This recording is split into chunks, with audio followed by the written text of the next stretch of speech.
સ્વાગત છે આપને YouTube ચેનલ ઘરનું ખાવાનું। આજે આપણે બનાવીશું કુંભણિયા ભજીયા। એના માટે આપણે શું શું વસ્તુ જોઈશે એ જોઈ લઈએ। આ છે ચણાનો લોટ, આ છે લીલું લસણ, આ છે લીંબુનો રસ, 2 લીંબુનો રસ કાઢેલો છે, 1 લીંબુ સાઈડમાં રાખ્યું છે, જો વધારે જોઈશે તો આપણે નાખીશું। આ સૂકું લસણ ખાંડેલું છે, આ આદુ અને મરચાં, આમાં અડધું 3-4 ઇંચ આદુનો કટકો લીધો છે અને 7-8 મરચાં છે, આ છે લીલા ધાણા, આ છે મેથી। હવે આપણે આમાં કુંભણિયા ભજીયામાં આપણે મસાલો જ જાજો જોઈશે, ચણાનો લોટ ઓછો યુઝ કરીશું।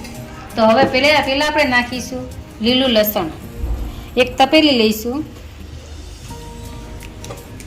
હવે એમાં આપણે લસણ નાખીશું પહેલાં લીલું,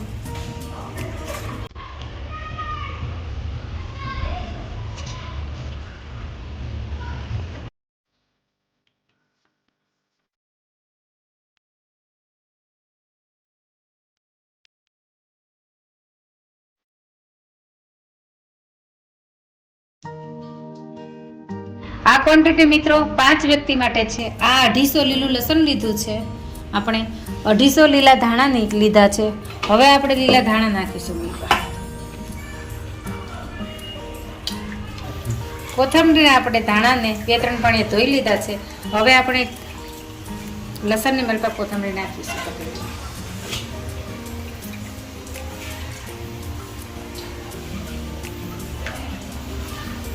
હવે આપણે મિત્રો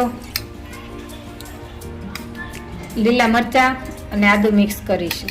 જોઈ શકો છો તમે આદુ કેટલું છે, આદુ 3-4 ઇંચનો કટકો લીધો હતો, મિક્સ કરી। હવે આપણે સૂકું લસણ, આ 25 થી 30 કળી લીલું સૂકું લસણ હતું, એને ખાંડી નાખવાનું, મિક્સ કરી દઈશું।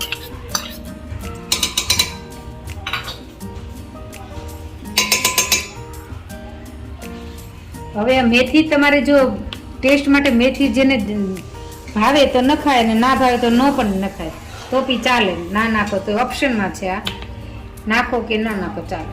જો પણ હું થોડું પાડીને પછી નાખો, અંદર ઉમેરીશ મેથી। હવે આપણે નાખીશું ચણાનો લોટ, થોડો ચણાનો લોટ નાખતા જઈશું અને મિક્સ કરતા જઈશું। હવે પહેલાં આ બધું મિક્સ કરી દઈશું આપણે।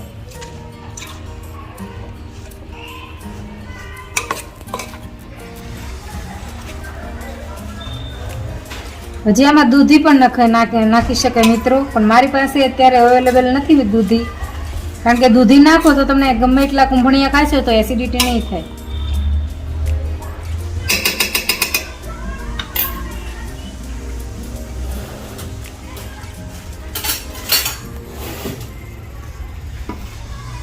હવે આપણે થોડો લોટ નાખીશું મારી પર।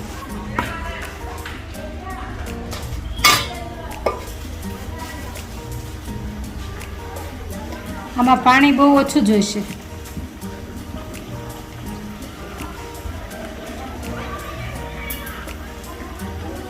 થોડું પાણી નાખતા જઈશું જોડે।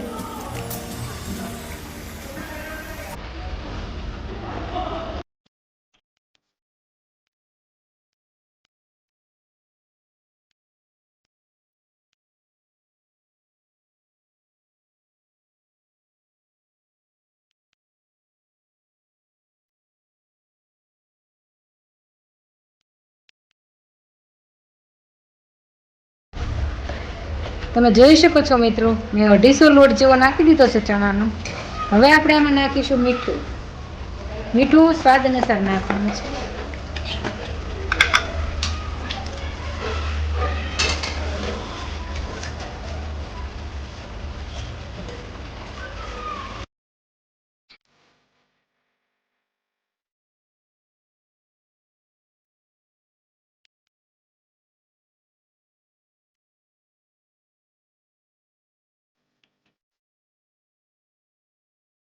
તો હવે આ નાની ચમચી 2.5 ચમચી મેં મીઠું નાખ્યું છે, પછી સ્વાદ અનુસાર મીઠું જોઈએ, કોઈને વધુ જોતું હોય, કોઈને ઓછું જોતું હોય।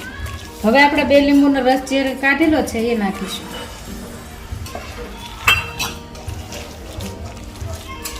હજી થોડો ચણાનો લોટ નાખીશું।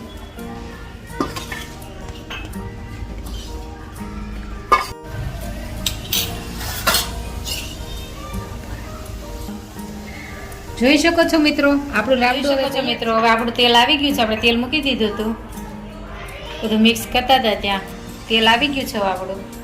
તમે જોઈ શકો છો. પહેલાં થોડું આ નાખીને જોઈ લેવાનું, જો આવી ગયું છે. હવે આપણે ભજીયા પાડીશું. તો આ કુંભળિયા ભજીયા આવી રીતે પાડવાના હોય છે. મમરી ટાઈપ પડશે બધા ઝીણા ઝીણા.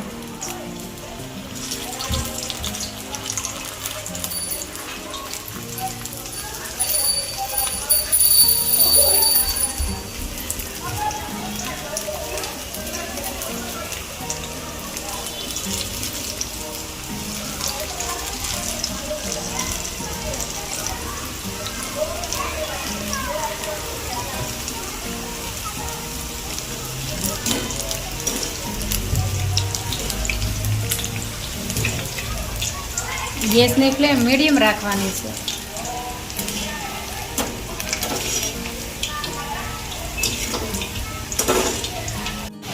હવે જોઈ શકો છો આપણી ભજી તળાઈને તૈયાર થઈ ગઈ છે. હવે આપણે સર્વિંગ પ્લેટમાં રહીશું.